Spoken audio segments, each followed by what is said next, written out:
During the holidays, I saw a comment reacting to a Variety article entitled Christmas Box Office Hinges on Aquaman 2. Movie theaters are worried. The super thoughtful comment read, "Get woke, go broke. Movie theaters need to be shut down for all the crap they screen." Another read, "Maybe focus on movies instead of pushing political agendas." And after seeing these a few times, I'm left shaking my head. I don't get it. Hear me out. I like leaving my home to experience movies. I love walking through the doors of a darkened theater to take my seat alongside the others who are there to enjoy the show. The whole process is sort of a big deal for people within the film community. Seriously, this is not just Tom Cruise. Clearly, these commenters don't give a hot darn if theaters stay open or not. And so I immaturely replied with, "Get bent," and I went to bed. That was going to be the end of it. But then I woke up and it was still bugging me. In the world of movies, the phrase "get woke, go broke" doesn't make any sense to me. I know there are a lot of people pushing a narrative for clickbait, which I guess I am too now. And I understand that there's a business to be made ranting about wokeness in whatever way you've taken that phrase to mean. But I still don't understand. When were movies not woke?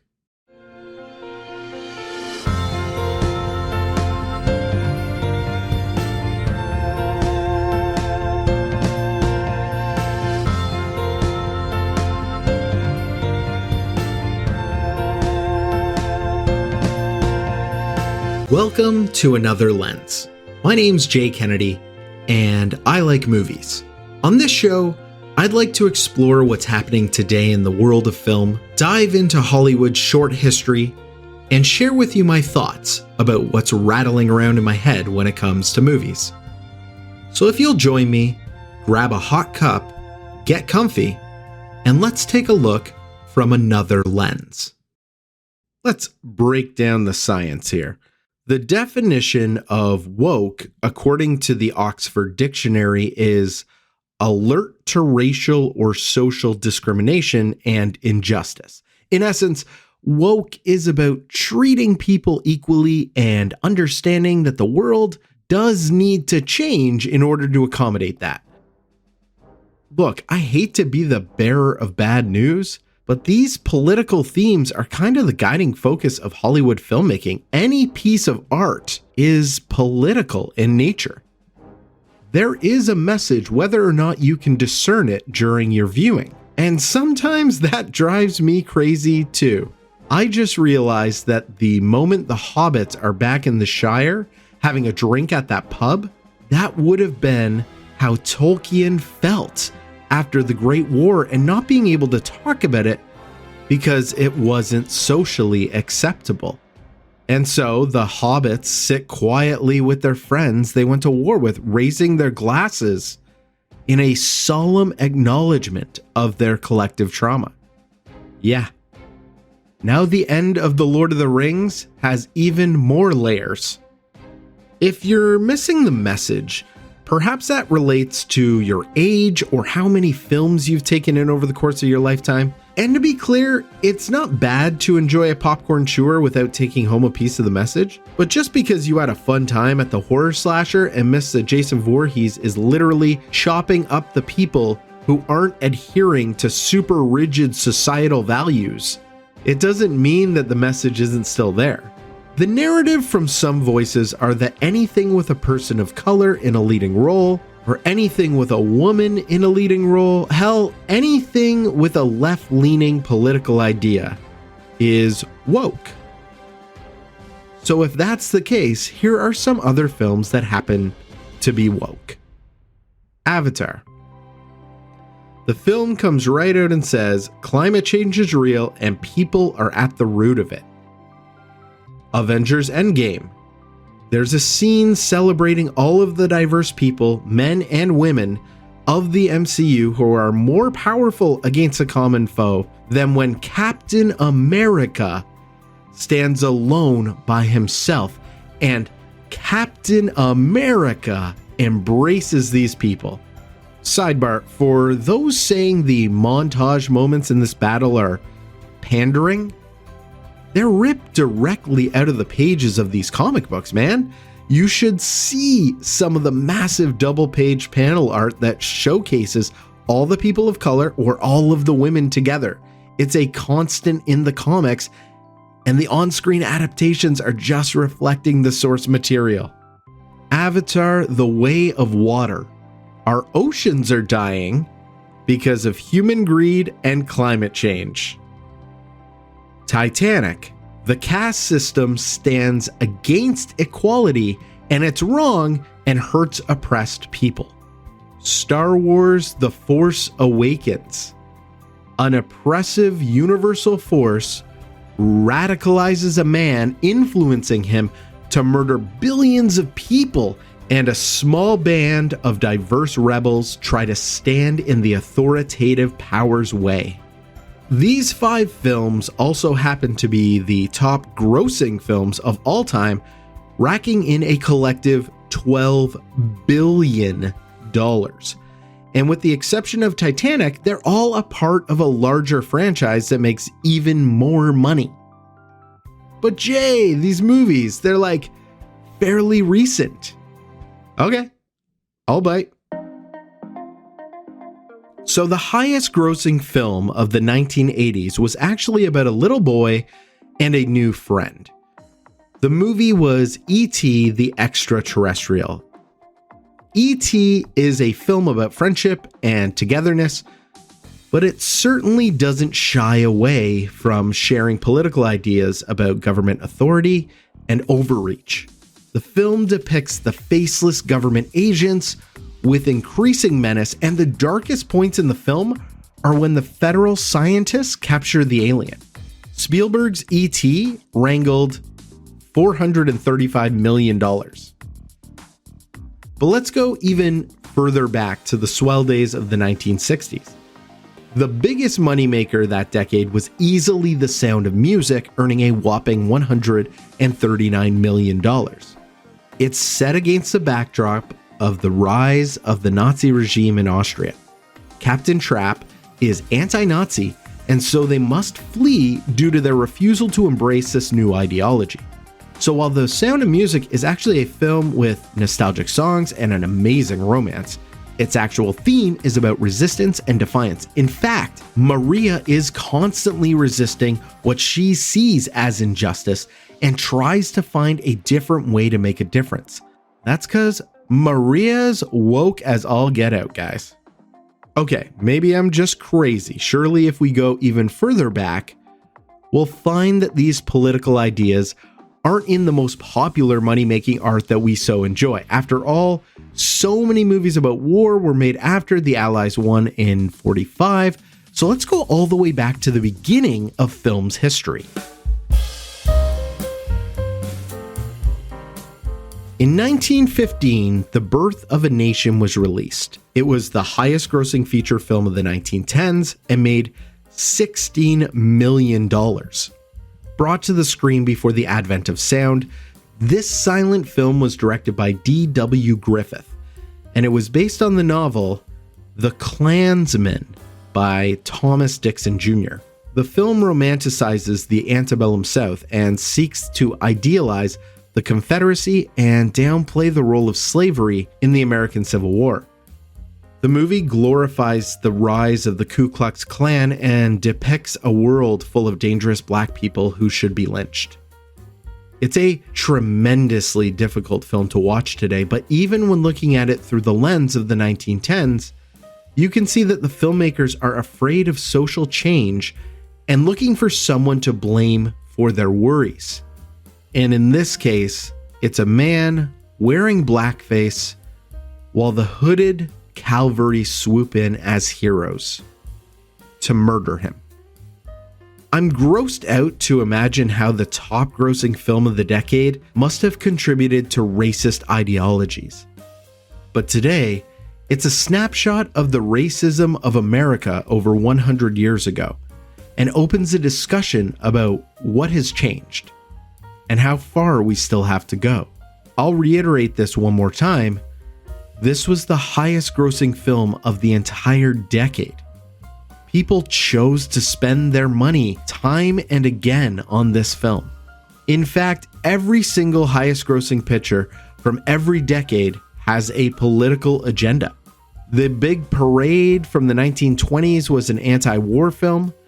Gone with the Wind in the 30s is about gender roles and also is highly criticized for its depictions of slavery.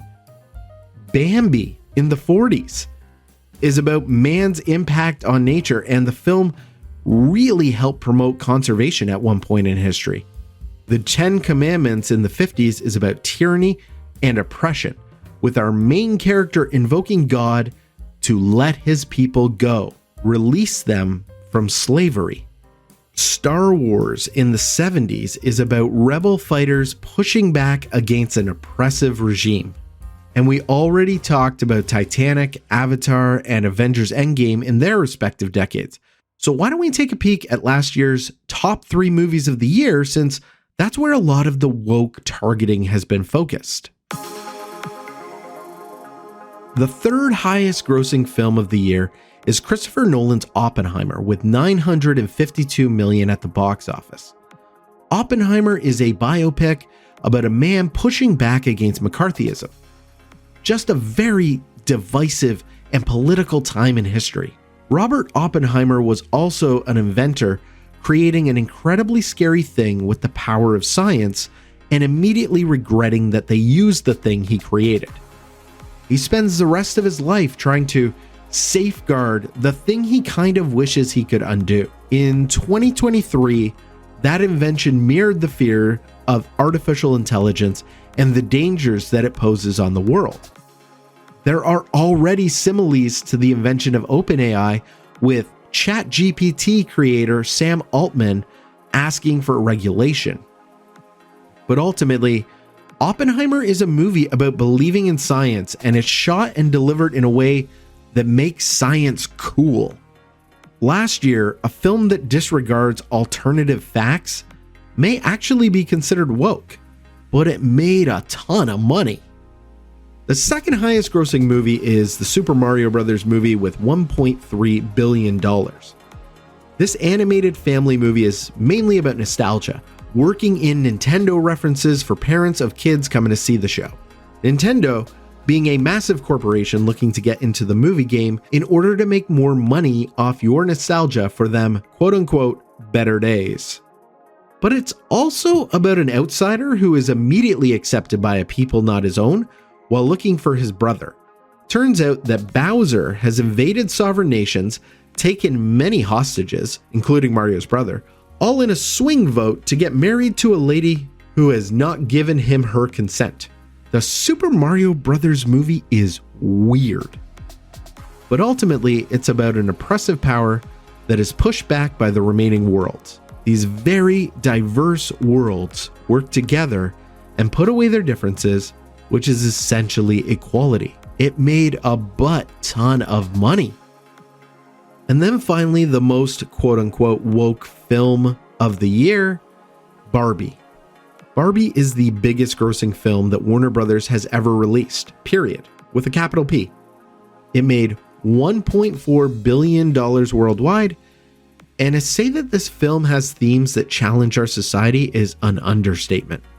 But the big 3 here are progressive feminism, oppressive patriarchy, and capitalism.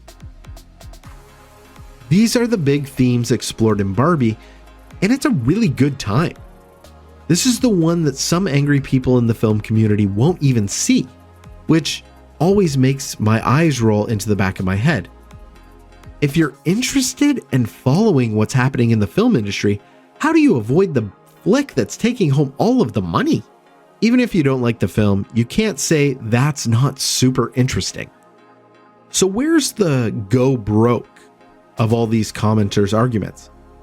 Well, they're often attached to videos and essays complaining about Disney. Last October, Disney shares were valued at 53% below their pre-pandemic levels. So, yes, there is cause for concern. The MCU, Marvel Cinematic Universe, and Star Wars aren't punching at the weight level they used to. Their animated projects are no longer finding traction, and some are pointing to the woke agenda being the true culprit. South Park's over-the-top Scream from the Rafters Panderverse special has coined the term for Disney's executive strategy as put a lame chick in it and make her gay, which is totally on brand for South Park. And yeah, the Kathleen Kennedy Cartman character is subjectively funny, but also this is not actually the problem with what's happening at Disney.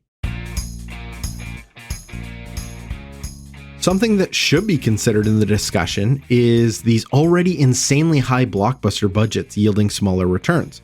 If every movie that you release needs to make over $1 billion in order to be considered a success, your strategy is lunacy, sir. You're gonna lose. And that's to say nothing of inflation in today's economy, limiting the entertainment budgets in a lot of households. But I will admit that there's no denying the reduced quality to some of their latest releases. The 2023 release of Ant-Man and the Wasp: Quantumania ended its theatrical run with $476 million and is considered a flop. There's nothing particularly different about this premise than other films that I've mentioned above, but it just didn't hit with audiences. And with that said, it's still the 10th highest grossing film of the year, and Marvel Studios' Guardians of the Galaxy Volume 3 is number 4. So we're not necessarily seeing the woes for Disney just yet. The Pixar film Elemental that was released last year broke even, but we can see that it's not the quality of storytelling that we've enjoyed from the likes of Finding Nemo, WALL-E, and Inside Out. And at the end of the year, the Disney Animation Studio released Wish, a celebration of 100 years of Disney magic. The film has made $210 million on a budget of about the same amount. Critics have said the quality is just not there, and I sadly have to agree with them. I've heard others say it's because it has a princess of color in it.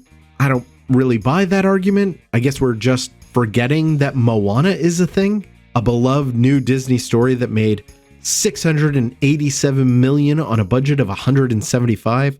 And it can't be just the lady thing, because Frozen and Frozen 2 are both standing with a combined $2.7 billion. So profitable are these stories, Disney has announced that 2 more of the Anna and Elsa epics are in the works. The Little Mermaid, starring Halle Bailey, isn't a problem for the majority of the world going to the movies, and the problem in the film community is that these live-action remakes are oversaturated, feel lazy, and usually are nowhere near as well made as their animated originals. The concern is not that there's a really good singer going to sing Part of Your World, but also that she's black. That's not the discussion happening from people who watch a lot of movies. But even still, The Little Mermaid grossed $569 million, the 7th highest grossing film of 2023. That's really good. The point I'm trying to hammer home is that Zootopia is about xenophobia, and that movie made over $1 billion at the box office. Last year's Spider-Man Across the Spider-Verse is about fighting for your right to exist in a world that won't accept you. That's woke AF. On top of that, Gwen is also a character that is going through serious identity issues that will likely be further explored in the next installment. It's raked in $690 million. It's also one of the most embraced movies of all time. And these examples I've made all come with the argument that these are the movies making money, regardless if you liked them or not. The Shawshank Redemption is IMDb's top-rated movie of all time. And that's a film about marginalization and abuse of power within a system that values strength over compassion. That film didn't gain traction until much later, only scoring $28.8 million in theaters. But you won't find someone saying that it didn't make more money because it was too woke. Every film carries with it a message, even if you're not thinking about it on your drive home. So, when you're talking about movies and you say, get woke, go broke, I don't think you know what the hell you're talking about.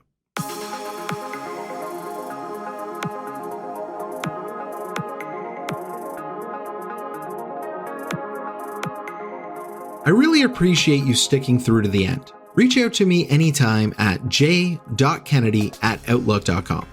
New episodes are available weekly, so be sure to subscribe for the next one.